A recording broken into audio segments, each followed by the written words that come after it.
My name is Emily Marseille from the University of Exeter in England. On behalf of GWNet, the Global Women's Network for the Energy Transition, I'm presenting our next portrait for the Energy Transition Role Model Series. This initiative is supported by the German Federal Ministry for Economic Affairs and Energy. We are here today with Margarete von Oppen. Hi. Hi. Margarete von Oppen is specialized in energy law, especially in the law of renewable energy, as well as in public planning law, including European and constitutional law issues. Within this legal context, she is focused on legal advice and contract design concerning all stages of project development and transactions. She advises project developers, investors, energy-intensive companies, financial institutions, and sometimes the government on questions concerning the development of renewable energy installations, sustainable real estate projects, and energy trade. For many years, Margarete von Oppen was a lecturer in energy law for engineer students, as well as a lecturer of public planning law for students of real estate management. She is a popular speaker, co-author of diverse commentaries on the Renewable Energy Act, and publishes regularly in specialized journals. Before she joined Arnecke Sibeth Dabelstein as a partner, Margarete ran her own law firm specialized in renewable energy law and public planning law for 16 years. Before that, she was an in-house counsel of a real estate developer and worked as an associate lawyer for a mid-sized law firm in the field of real estate development and the development of infrastructure like railways and road systems. So thank you, Margarete, for joining, and welcome to the interview. Let's get started by discussing your journey to where you are today. So what has your journey towards sustainable entrepreneurship looked like? Well, it wasn't a conscious decision. I stumbled onto this path due to a bundle of personal experiences, and I will try to define the different influence factors. I think those are four. First is renewable energy. Second is law. Third is entrepreneur. And fourth is women and leadership. Renewable energies first. In my teens, we moved to a region where an atomic waste deposit was supposed to be constructed. This led to harsh political disputes within the population, and the region is known for demonstrations against energy production on the basis of atomic energy.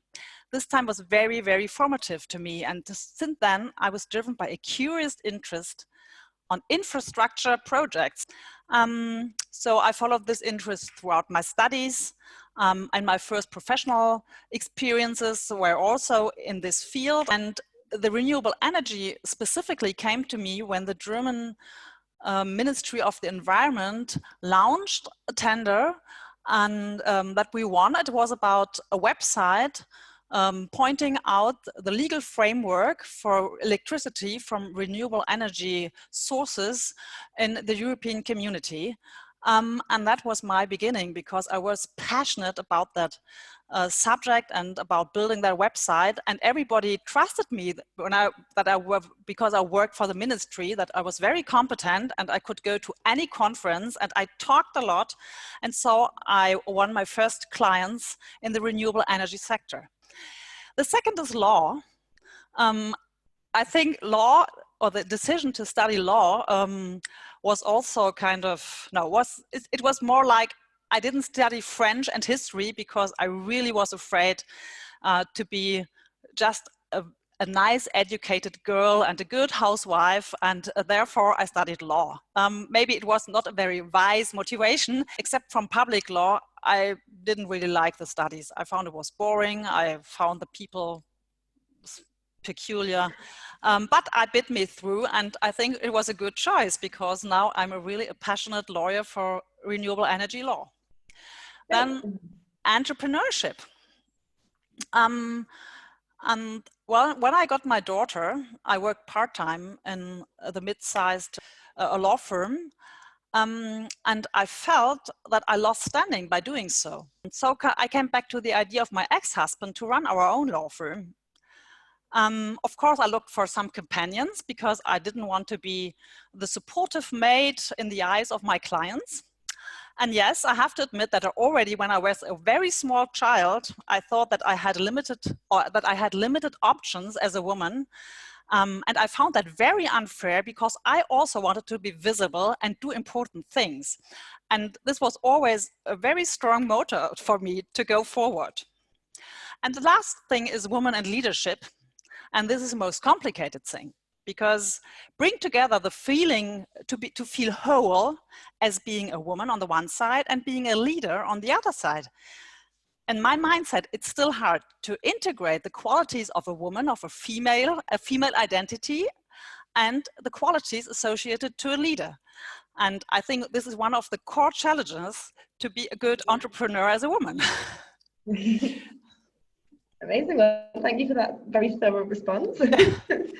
What would you say is your biggest motivation in your day-to-day work? What really motivates you? I think I live in a big luxury because I really like the variety of tasks. I like the freedom.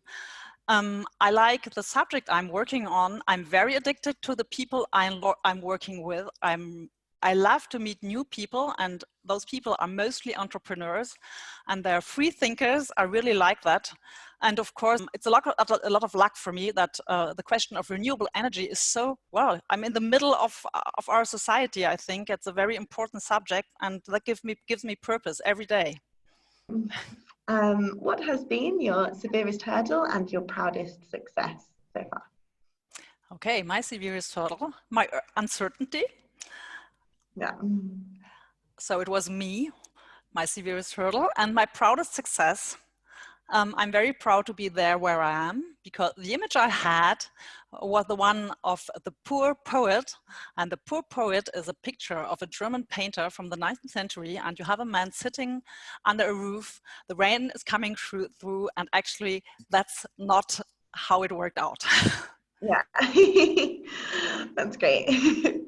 And what career paths could lead young women to entrepreneurial activities like yours? Well, I think there's not one career path. I think there are at least two possibilities. The one is stepping onto a given path in a big company, for example, and that requires specific talents. I think you shouldn't lose yourself by playing a given game. And the second path is the individual path, letting you pull by your intuition and your interest. And that means to create a setting from where you can bring your services to your client. And this, of course, is more complicated and not always philosophical, because you just have to buy a chair or just buy a telephone. Yeah, and this requires other talents. Yeah. Would you say that young women need any specific skills to be a successful sustainable energy entrepreneur? I don't think those skills are very specific, and maybe I repeat myself, because first, of course, you need your technical skills. You have to know what you are doing, and there's no difference if you're a woman or a man. You have to be good. Yeah. You have to have managerial skills, and I think this is even men or women, they have to have managerial skills. And normally in technical studies, you're not dealing with managerial questions. You can't manage people, you can't advertise yourself, and so on. And the most important thing is self-confidence. And for me, supporting women is always about self-confidence. Yeah. And based on your experience, what are the biggest opportunities for women wanting to make a difference as an entrepreneur in the sustainable energy sector? Well, maybe I repeat myself. Opportunity. Yeah. Being a competent woman, as long as women are in a minority, you are unrivaled. Yeah. Challenge, being a competent woman. Don't allow yourself to be weakened by yourself and your own mindset and by third people. Do you have a recipe for combining your family life with your work as well? I think the first thing is I think times changed and the mindset changed. There are many companies that really try to integrate women and offer a lot of possibilities to combine children with work. But I think also here, individual solutions, you have to search for individual solutions. It's a constant balancing act when both are working. But nevertheless, some ideas. I think the first thing is you have to find yourself a supportive partner. That's not forgiven. That's not given. But you also don't have to use your partner for your career, but because then your partnership will fail. Maybe invest your money into a good nanny, and even it's all the money you have, it's an investment into yourself. But don't exaggerate, because children are only once children. Yeah. Yeah, and then don't expect consideration or too much consideration and compassion because you're a working mom. It's your choice, and take responsibility for yourself. And if you look back on your professional career, is there anything you would have done differently? To doubt less, not having so many doubts about myself. Yeah. Have you got some do's and don'ts, the most important do's and don'ts that you've encountered from your professional journey so far? Yeah, learn to run a business.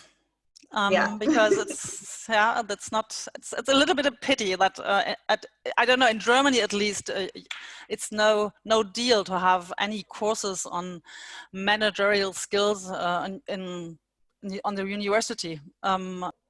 And I think this is missing, because I don't know, everybody thinks that we are going to work in academic surroundings, but this is not true. And don't wait for other people to fulfill your wishes. Do it yourself, and by the help of a very good network of service providers. Great. And in terms of the government, could the government do more to support women as entrepreneurs? Yes, maybe.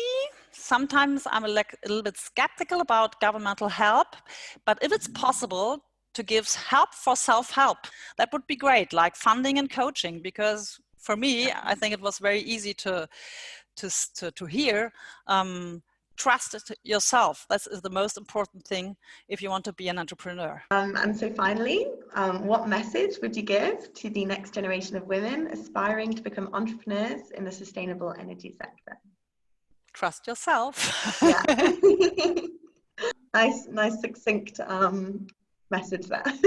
Great. Well, thank you very much for all of your answers to the questions. I'm sure they'll be really inspiring for women watching these videos and aspiring to be sustainable energy entrepreneurs as well. So thank you very much. Thank you very much too. For me, it was very inspiring to answer the question, actually, because it was always a very good possibility to reflect my role. Yeah, it's nice to have a period of self-reflection sometimes. Yeah.